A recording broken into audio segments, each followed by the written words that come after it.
guys, I'm Melissa, and today I'm going to be educating you on the effects of veganism on the environment. So first and most importantly, I think we have to address, what is veganism? Veganism is actually the removal of animal products from your diet. So that includes dairy, poultry, eggs, meat, and fish. And actually sometimes that includes bee pollen. There's this whole conservation of bees issue, but we're not going to focus on that today. We're just going to focus on the basic vegan diet. So, one commonly asked question about veganism is, how do you maintain proper nutrition if you have a vegan diet? So here I have a list of some really great protein sources. A personal favorite of mine is avocado, and these will leave you full and healthy, and you can also take supplements. So vitamin B12 is something commonly found in animal products that can be hard to find in vegan sources.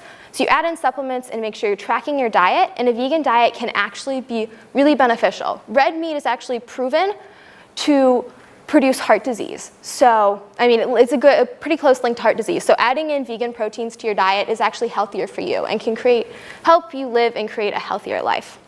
So, now we're going to talk about how veganism affects the environment.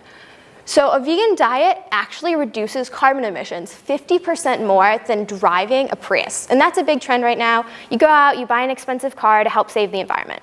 But a simple diet change can actually help the environment more. Also, 30% of land used up in the world is actually used for animal farming. And so with growing population, demand is going to increase for meat. Prices are going to rise for meat, and quality is actually going to drop. And so we're going to have to start taking over natural parks and forests because we're not going to have that supply and demand. Next, we have the fact that 70% of grain produced in the United States actually goes towards feeding farm animals. Just let that sit a second. There's people in foreign countries without any source of food, and we're choosing to add meat to our diet, which is unnecessary, and we're feeding all of our grain to farm animals. So by cutting out meat from our diet, we can start allocating those resources to people in foreign countries to actually save lives.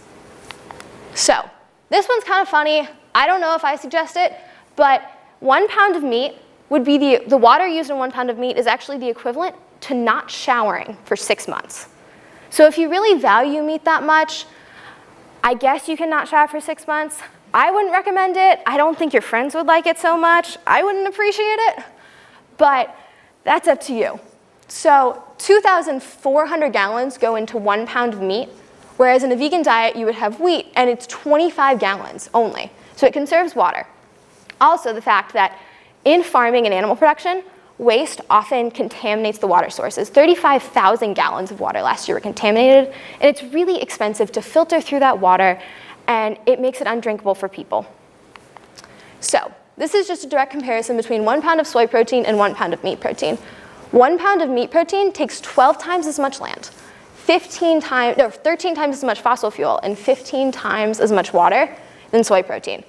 So if I haven't done a good enough job convincing you on the environmental impacts or the health impacts, just take a look at this. It's a direct comparison, numbers, and so a vegan diet's going to help you be healthier, it'll help your life, and it'll help the environment. Go vegan!